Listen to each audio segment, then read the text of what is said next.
From a superintendent of police to a national figure, a role model and celebrity with just one act of integrity. And to the unique celebrations of culture, we delve right into the end of our life's chapter. All on this fresh edition of People and Events. Welcome. I am your guide, Momso Damien Ati. This story unveils a remarkable act of honesty, integrity, and self-discipline, a stunning display of moral courage, a virtue rare to find in our times and climes. Earning Superintendent of Police Obi Sentomi a reward he will remember for his lifetime. A brand new 3-bedroom apartment and a car. It was an honor done by the Bayelsa State Governor, Senator Doye Diri, to reward commitment and integrity to the gallant officer who refused a staggering $17,000 bribe from a criminal suspect, choosing instead to uphold the law and his oath of office. Timothy Pri Ohia brings us the full story.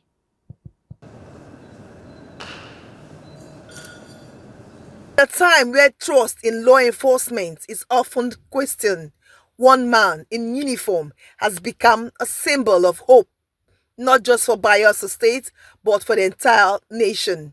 His name is Superintendent of Police Sentomi Obi, a native of Bayelsa, whose acts of honesty has turned into a story of national pride. Sometime last year, during an operation against suspected cyber criminals, SPOB was offered a staggering $17,000, not as a reward, but as a bribe to look the other way. He refused the offer. That decision has echoed far beyond the walls of the police as the Bayelsa State Governor, Senator Doye Diri, has honored that act of integrity with a 3-bedroom apartment and a car, a gesture of gratitude and encouragement. Governor Diri also recommended XPOB for promotion, urging others in uniform to follow in his footsteps. Be one of those that Bayelsa youths will emulate and look up onto. These are the type of people that we have been preaching about. In whichever office you find yourself, first of all is that you must discharge your duties to the best of your ability and your knowledge, and indeed be incorruptible. The Commissioner of Police Bayelsa State, Francis Idu, joined in the praise, describing SPOB as one of the most well-trained and disciplined officers in the force, as he represents the kind of policing Nigerians want to see. Did the best he could within the command to ensure that police misconduct was decontaminated to the barest minimum. He became the pal that the AIG farmed and took him to the zone to do the same. And when teams were sent around to evaluate police performance, he was found worthy as incorruptible, a man of integrity, and well deployed with great attitude and ambience to ensure that he found places of comfort for people that police behaviors injured. So I present to you the son of your soil, Superintendent of Police, Sentomi Obi. From a rejected bribe to a celebrated badge of honor, SP Sentomi's story is more than a headline. It is a reminder that even in the face of temptation, character still counts. And here comes another reward for hard work. The celebration was a display of camaraderie and admiration to show love and appreciation to commitment, dedication to duty, and hard work. Talking about former Deputy Director of News, NTA International, Mrs. Kemi Fake, now General Manager, NTA Channel 5 Abuja, who found herself in a surprise Sandford party organized by colleagues in a unique style. The celebration, captured by Comfort Fashion, was a moment showcasing the admiration of Fakeye's colleagues for her tireless efforts and outstanding contributions to NTA International.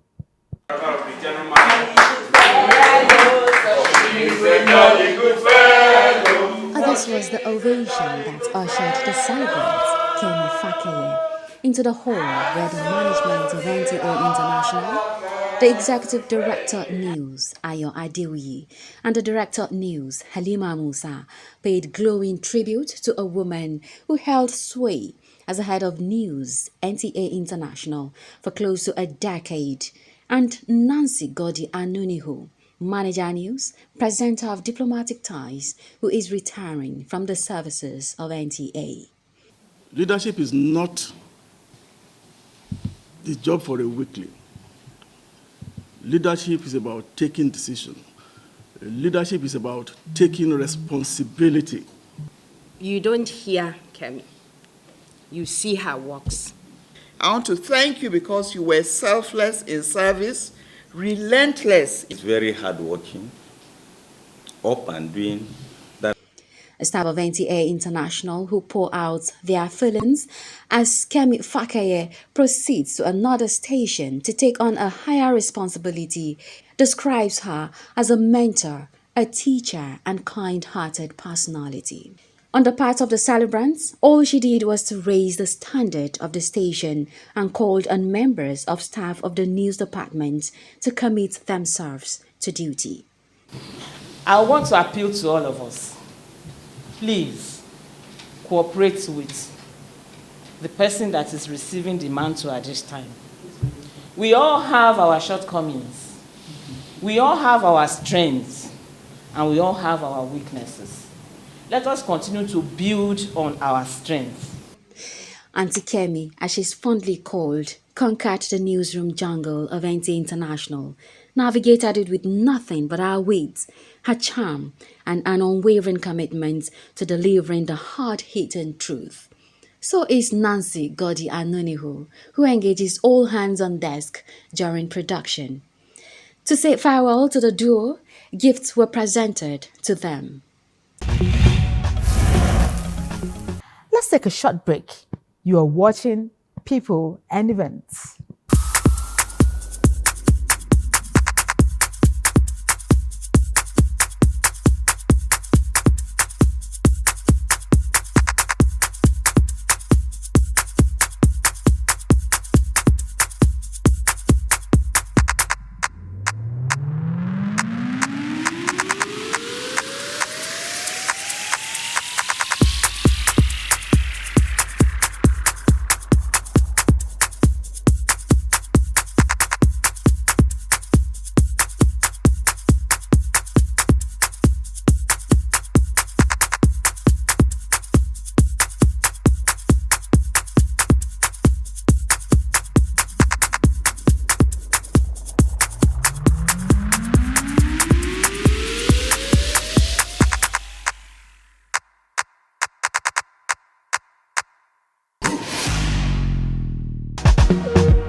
Engaging with diverse cultures encourages children to think critically, analyze differences, and develop well-rounded perspectives.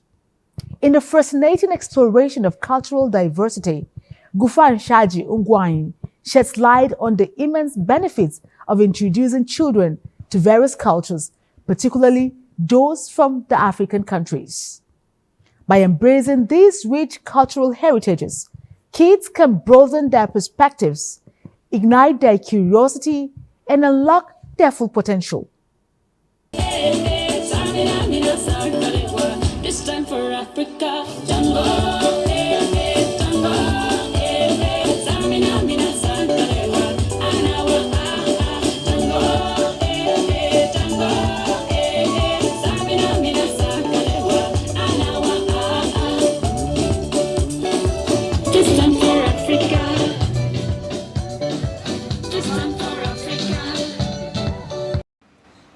a world-leading safari destination. Tourists visit the Masai Mara National Parks for safaris. Also, they have Mount Kenya, the second highest mountain in Africa, and it frequently breaks world records when it comes to running. Food in Kenya. Kenyan food is tasty, healthy, and full of flavor. Together, we will fight the common enemy. The event brought together children, parents, and guardians for a captivating night of music, dance, art, and storytelling. The children, dressed in vibrant traditional attires, took center stage, proudly displaying their cultural heritage.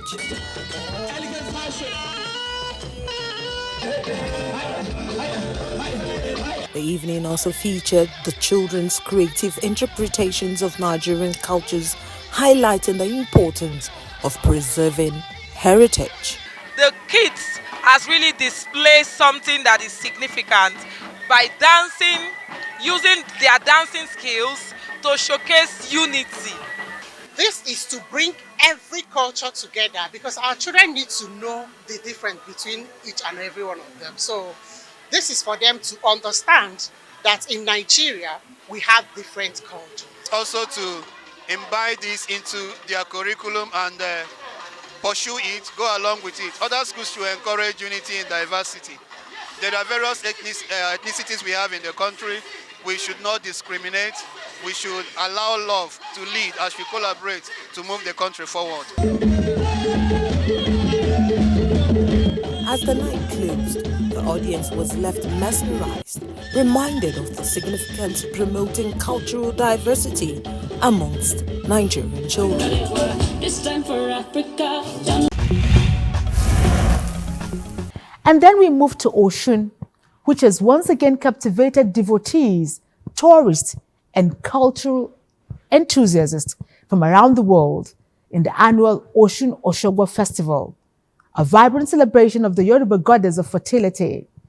This year, a fresh chapter in the festival's legacy begins as 9-year-old Osunbumi Olanipekun steps into the revered role of Aruba, entrusted with carrying the sacred calabash of blessings to the Osun River. She also bears the prayers and hopes of our entire community and was selected through a traditional divination process guided by the Ifa oracle.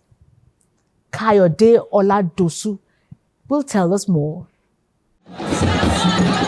For centuries, the Osun Osogbo Festival has been the spiritual heartbeat of Osogbo, a yearly covenant between the people and Osun, the Yoruba goddess of fertility.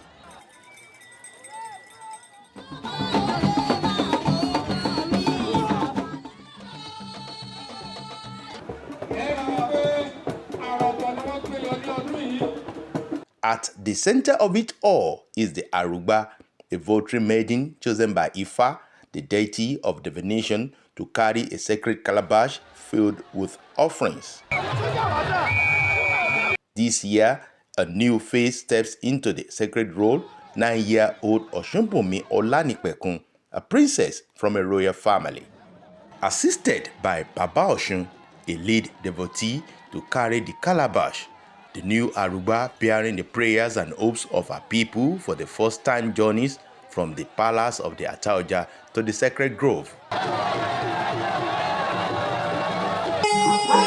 we pray for her to continue to be able to carry the message by herself next year. We must not be ashamed of our culture.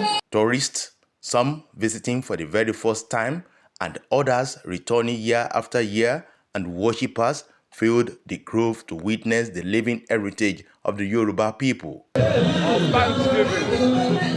Thanksgiving, also for our blessing over this land, over the state, and over all our children. Your culture is you. Your culture is your life. If you take care of your culture, your problem is solved. Particularly, I'm celebrating this festival because if they ask me that who is my mother, I will tell them that Osun was my mother. Also, he's doing a lot of things in my life and my family also. The Ataoja of Oshogbo, Oba Jimoh Olanipekun, receives greeting from his chiefs while he also prayed for the people and Oshogbo. Many used the festival to seek for favor from Oshun, offering sacrifice at the riverbank. The Oshun Oshogbo Festival is recognized by UNESCO as a global cultural treasure, highlighting its importance in preserving the Yoruba heritage. Still on cultural festivals. In the heart of Southeast Nigeria, the Igbo people hold yam in high esteem, revering it as the king of crops. This esteemed position is rooted in Igbo mythology, which presents yam as a special gift from the gods, symbolizing wealth, fertility, and prosperity. The cultivation of yam is steeped in tradition, as it plays a pivotal role in the culture, extending beyond its role as a dietary staple to deeply interweave into the social, economic, and spiritual fabric of the community. Susan Eze is our guide as we embark on this interesting exploration of what yam presents and why it is so revered and celebrated in the Igbo culture. Yam is a staple food in Nigeria and in Africa. However, in Igbo culture in southeast Nigeria, yam is more than just food. It is a symbol of wealth, status, and cultural identity, interwoven with the social, economic, and spiritual life of the people. Yam is highly revered in Igbo land.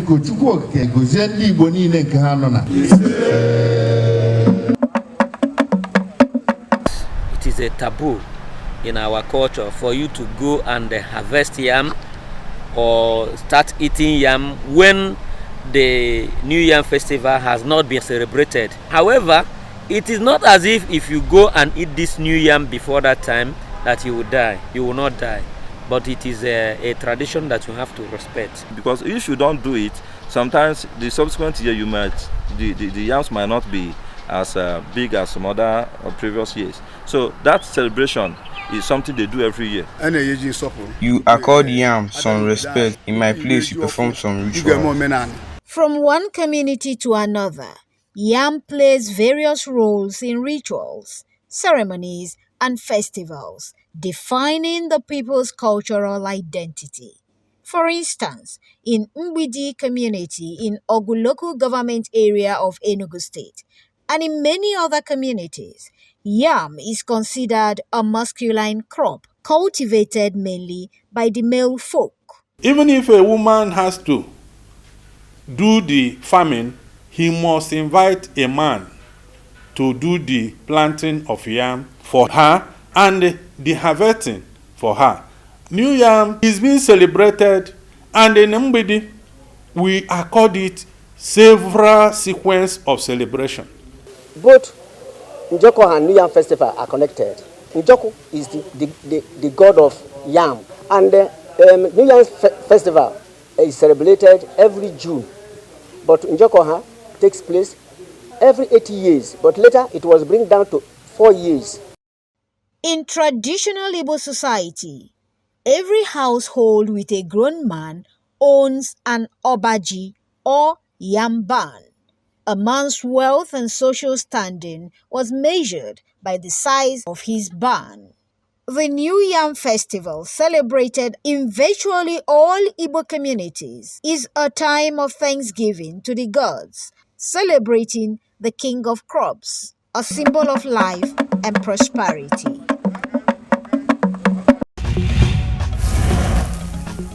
And finally, the Akure Kingdom bids a final farewell to a legendary figure, late Dr. Adegbimpe Ogunleye Aladejana, the Oba Jimoh of Akure Kingdom and chairman of the Osupa ruling house, in a vibrant and elaborate ceremony. He was a renowned medical icon who passed on at the remarkable age of 97, leaving behind a legacy of dedication, service, and distinction.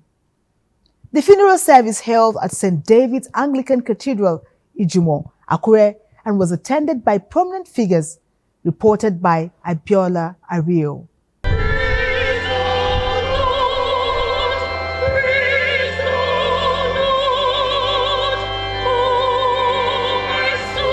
The final rites of committal commenced with a wake-keep at St. David's Anglican Church Hall, Akure, as exaltations, tributes, and heartfelt worship songs rented the air. He was not just a father, my hero, my everything, like he gave me everything.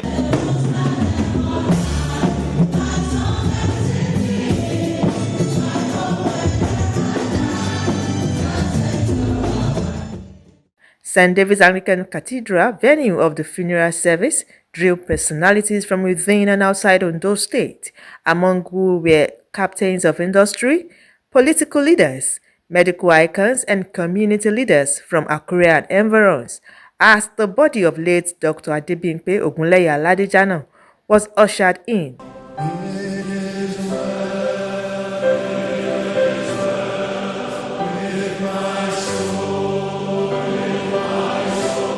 The Dean of the Cathedral, Reverend Okpe Kujero, in his homily urged Christians to lead transparent and purposeful lives.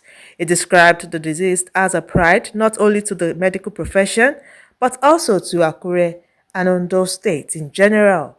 The clergy reflected on the various contributions of the deceased to the Church of God and people of Akure Kingdom, while urging the children to continue from where he stopped. Please, Dr. Adebimpe, you decide to help and to serve the nation as I said in the beginning.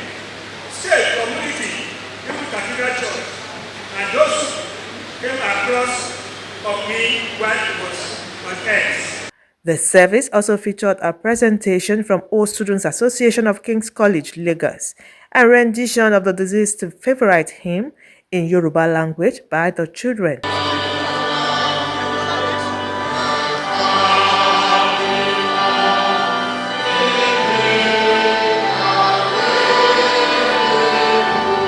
A Thanksgiving led by his children, joined by other family members and friends, marked the beginning of late Dr. Adebimpe Ogunleye Aladejano's final home journey. Emotions ran high as the body of the late patriarch of the Ogunleye Aladejano dynasty was laid to rest at the church cemetery amidst tributes and fond memories of his legacy. He lived a fulfilled life. Is a front crusader in anything that concerns the progress of his homeland, Akure. Our father was a gentleman, loving man. He's somebody that loves humanity. He always put people first, look out for people. I love him so much. He's a very gentleman. I pray that his journey wells to the eternal rest. The second leg of the event was the reception.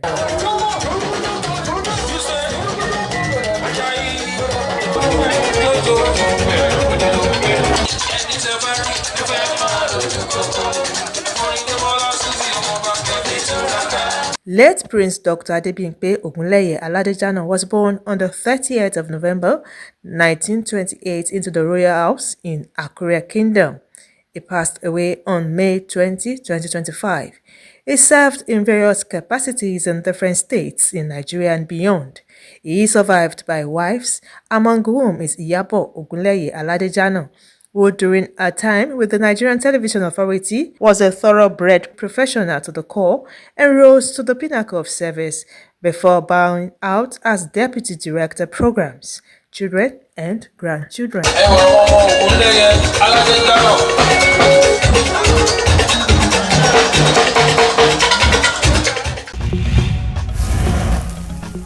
Well, that ends today's episode of People and Events. Hoping to do this with you again, same time next week. Bye for now.